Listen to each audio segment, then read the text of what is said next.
1212, man. It's the one only DJ Chase, the pregame party miss podcast right here on my station, WDJCDB, DJChaseRadio.com, the Audible app, Apple Podcast, Spotify Podcast, YouTube, DJ Chase TV, and 105.7 The Phase Atlanta. We have Georgia's own, by the way, of New York City, two mommies and a baby, Nyesha and Sam. How financial coaches, and I want to get into that. I want to, my creatives and my musicians, you guys don't never save your money. Y'all spend your money on weed and everything else. So, I want to give some financial coaches, we're going to talk some finance this episode. How you ladies doing today? We are good, Chase. We're good. How about you? How you feeling over there? I'm chilling, tired, but I'm all right. I got a packed weekend. I got two shows, Thursday and Friday, so two big events. So I'm cool enough. Blessed. I can't complain. All right, so I want to get into you ladies' backgrounds a little bit. So y'all from Brooklyn. Okay, so between the both of y'all from Queens, Brooklyn, and the Bronx, right? Right. All right. Right. So we're gonna talk about that. All right. Cool. So we're gonna start with Sam. Okay, what part of Brooklyn are you from?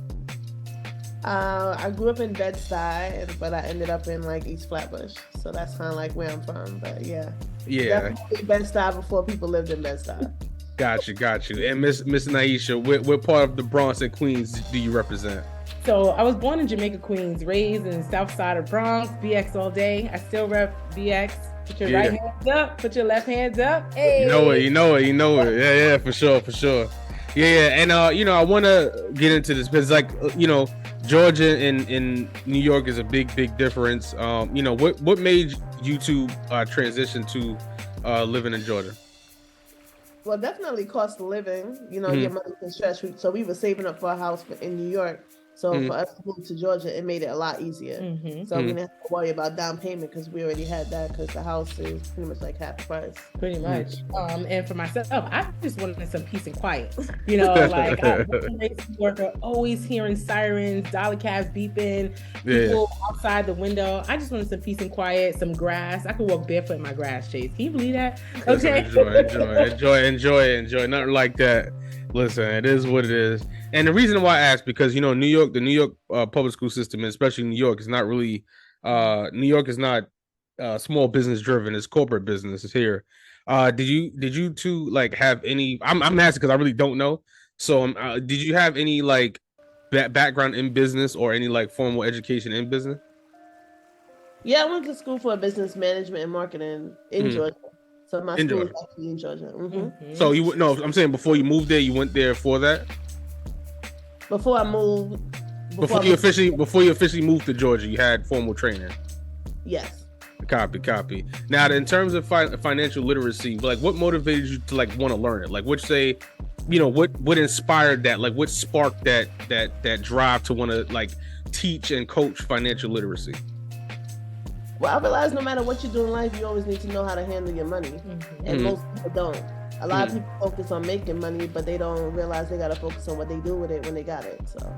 Got you. And as for me, like I said, I went to business school. I was in the stock market program in high school and junior high school. And in your opinion, because my opinion might be different. So, in your brand's opinion, what's the biggest part of money management that people feel you say, okay, what do people neglect in money management? I think they neglect the leaking faucet, what's really taken out of their money. So I think that's mainly it. And also connecting emotions to money. You got to be able to disconnect it and to be able to actually have a fruitful life when it comes to money.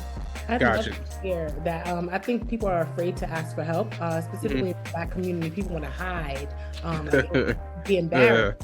But unfortunately, a lot of us weren't taught specific aspects, so we're embarrassed that we don't know. But it wasn't our fault that we weren't taught. So that's why we use our platform to share different financial tips. But as Black people, we have a bad habit of wearing our money. So. Let's talk about it. I'm here for it. Like I said, the music. I'm in the music business, so I've seen all the stupid shit that could possibly happen. So, you know what I'm saying. And then I want to talk about financial portfolio, right? And what do you feel is better for people to put their money in? CDs, money market accounts, or stocks? Great question.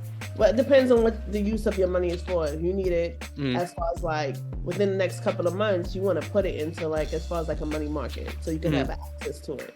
But if you're talking about for anything long term, which is anything over a year, you want your money to be invested. Got you. Okay, so with that being said, because we're gonna talk about, I'm a finance guy, so I'm a numbers guy. So with that being said, are you guys fans of 401k plans and thrift saving plan? Yeah, like as far as like you want to have a 401k, I prefer a Roth before a 401k, so a Roth account, because that way your money can grow tax free. As far as like your interest in your capital gain. So the biggest fee that you're gonna pay in anybody's pocket is taxes. So any account that gets you to grow to money where it's tax free, that's the account you want your money in. For sure. I appreciate that. And then, in the Biden inflation in 2023, do you think that the 50-30-20 rule still applies? And if so, why? Yeah, I think anything that can promote as far as like discipline when it comes to money will always apply. It may need to be adjusted depending on your life, because the 50-30-20 rule for somebody else, it may change as you evolve in life. So you want to get to the point where you can able to live off of 20% of your income. Now, with that being said, because I feel like, especially I think the reason I asked that question specifically was because I know in New York, there's no way in hell that you can save 20%, but especially 30% for emergency, because the rent is too astronomical. So that's why I was saying more or less, why do you feel like that still applies in the Biden inflation era? Well, it isn't ideal. Like that's the ideal situation. So if you're not able to do that, you want to at least have a specific percentage that you're able to do. Then give yourself a timeline to work towards it. Got you. Okay. So you gotta focus on increasing your income so you can do it. Got you. For sure. And now I'm once again, I'm asking because I want you to like kind of give people these understandings of the situation. And now the new term, the buzzword now is money making while you sleep, make money while you sleep, and passive income, and all this fairy tale stuff that they preach to people, who can't even read. What are two passive income streams that you feel like people should invest right now in these certain Biden inflation times? How do you what are two passive income ideas that you have that you recommend? Excuse me. As far as like having your money work for you, right? I think definitely I'm a fan of as far as like mutual investments, or as far as like having your money, because you get paid like dividends and then also capital gains if the accounts increase. So even if you have like a job, like I think that should be as far as like an initial investment. Other than that, other things that people do, property is always good. That's where investment in land, investment in property, having your money work when you're not working, that's always good. So definitely do that. Copy. And I want to play a little game with y'all. I had a financial game, right? So as financial coaches, say somebody comes to you with $300 and say, you know what, two mommies and a baby, I have $300 and I want to turn that 300 into 3,000 legally, not legally. Okay, do you recommend current assets, intangible assets, or operating assets, and why? Look at this. The 300 is quite small at the moment. My goodness. Well, what are they going to do? Hey, are they going to put some gas in their tank to go do DoorDash? I'm thinking 300. Okay, 300. Yep. They're going to put this in the stock market. Their money's not going to grow as fast as they'd like to. Even the money market. So I'm thinking, fill up your tank and go do DoorDash, or buy some jewelry, make some necklaces, and go stand in the corner. Okay. Being in New York, I've sold things on the train. I've sold stuff at the park. So since it's a smaller amount, use something with your hands and go make a bigger profit. That's there you go.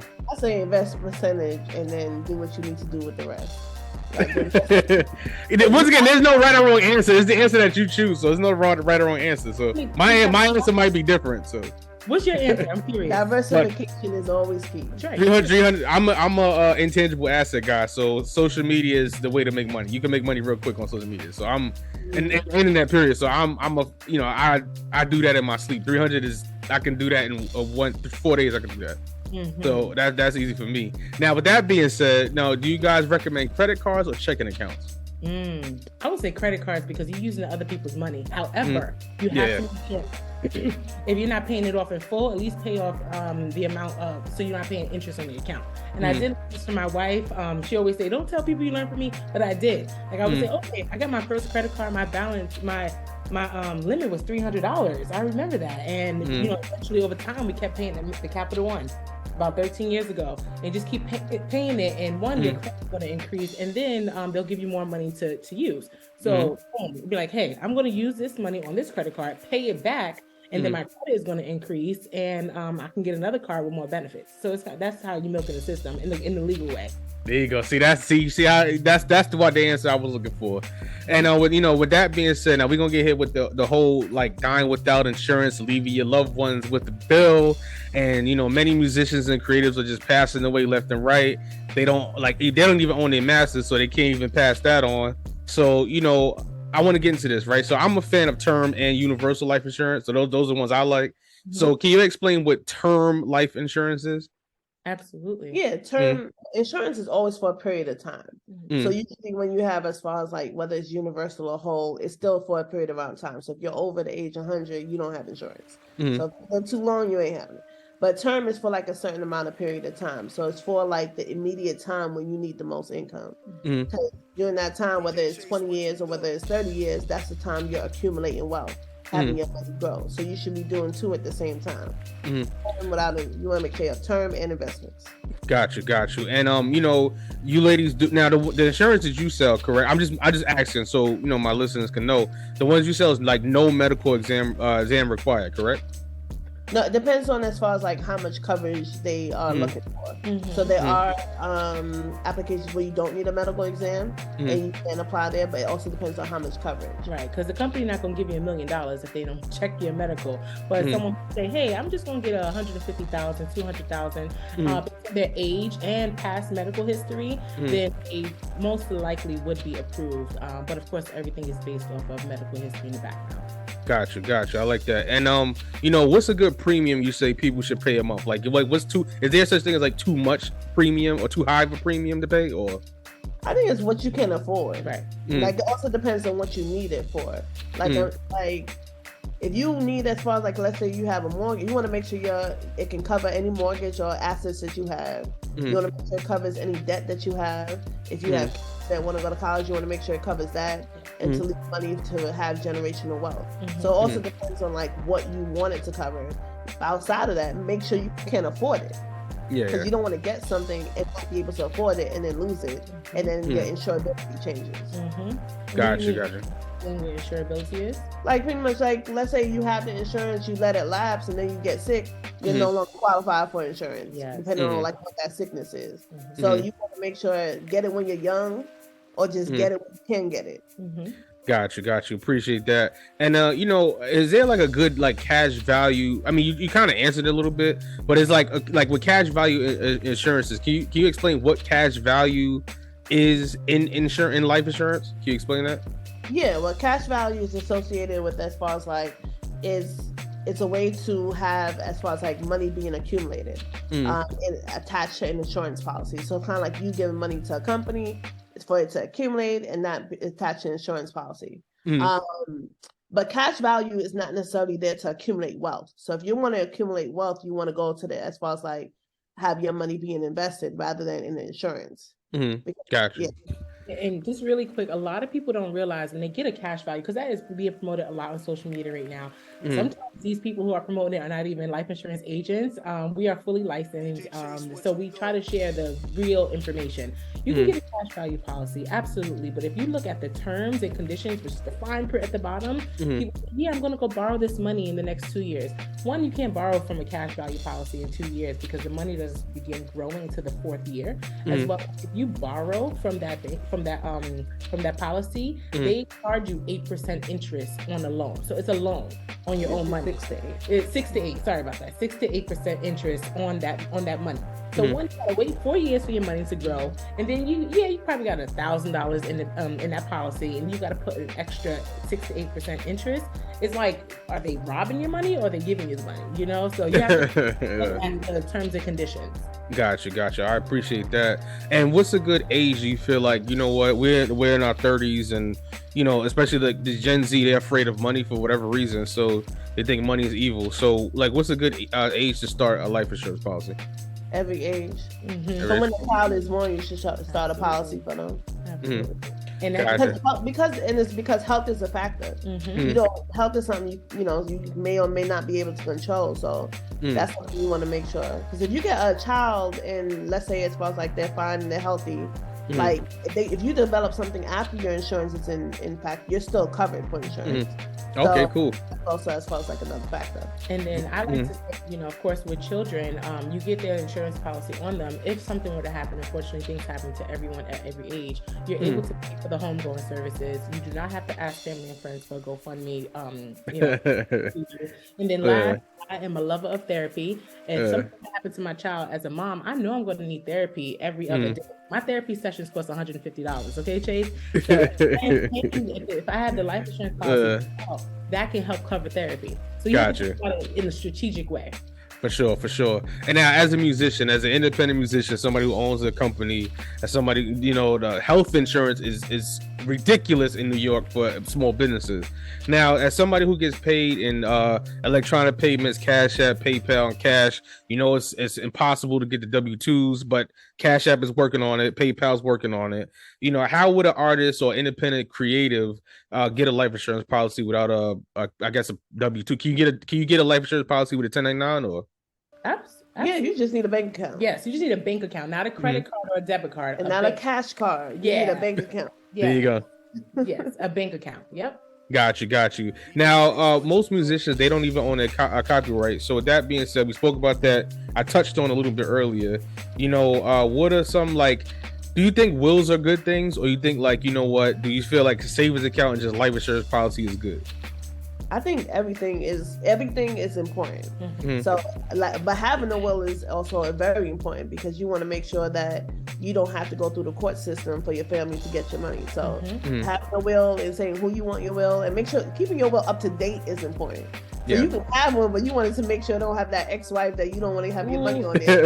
Like, because a will overrides a lot of other things. Keep it up to date. And then when people have larger family members, you already know when if something happens, somebody like, oh no, that was mine, I gave that to that person. If these things are listed in the will, then it's clear. As well as power of attorney is very important. If you cannot speak for yourself in a medical stance, you want somebody to be able to help you. And last, I'm a parent, so I have to speak on these things. Who is going to be the guardian for your children?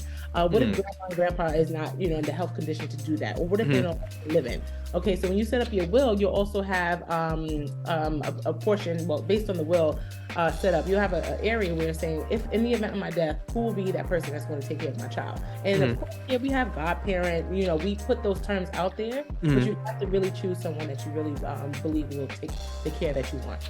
For sure. I appreciate that. One of my last questions before we get out of here, as you know, as a growing brand, as a growing financial coaches, and, you know, just people don't listen at times sometimes. Do you feel like, you know what, you can still be profitable and build to scale and still maintain your company's mission? I know Sam, you said that money and emotion don't mix, but do you feel like you can still be scalable and profitable after that once you and still have your mission of not the GoFundMe pages?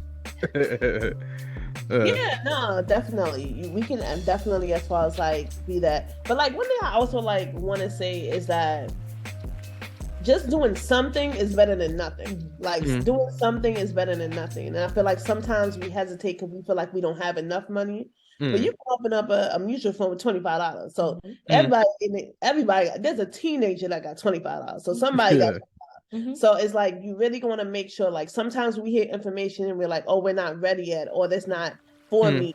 Like, but you just got to get your foot in the game and then just go deeper as time goes on. And then, sheesh, I forgot the end of the question. But no, I was saying, you know, do you feel like you could be profitable as a business and still maintain your mission? Like, you know what I'm saying? Absolutely, because we're gonna, of course, like as a business owner, you know this already. You can't talk to 5 people and then expect to get results. Okay, you can talk to 10 and then keep going on to 15 and 20, keep going, because not everybody's gonna listen. And we're here to provide the education. So as long as we putting this out here, social media is literally touching the globe, and keep showing up in people's faces, and then they're gonna come to us with their questions when they're ready. So we're here. We know we're doing our job because we put out the information. For sure. I like that. And what's next for Two Mommies and a Baby? What's going on with you ladies? What's popping? What's next? Exciting. So I didn't get to answer the question with passive income.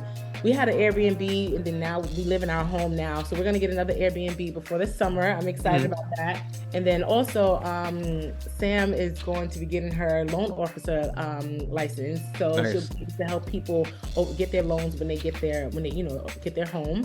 And what else? We'll be getting our auto and home insurance license so we can help people with their auto and home insurance. That's something everyone needs. So we're gonna help you say, hey, you have auto and home. Don't you think you need something for your life as well? You know how that go. Yeah, yep. And then the goal is to just, keep building the community. Got you. And my very, very last question is, as a growing new financial startup, what is the best advice you have for anybody that's trying to be an entrepreneur in 2023? I think give yourself a realistic time frame. So don't expect for things to grow overnight. Don't expect for it to grow even in a year. There are some people that are able to make that happen, but be in it for the long run and really have a strong why. In the words of Issa Rae, don't listen to broke people. That's true. Do not listen to broke people. They will not benefit you. Definitely. I get it, man. It's Two Mommies and a Baby. What's your social media? Where can people find you?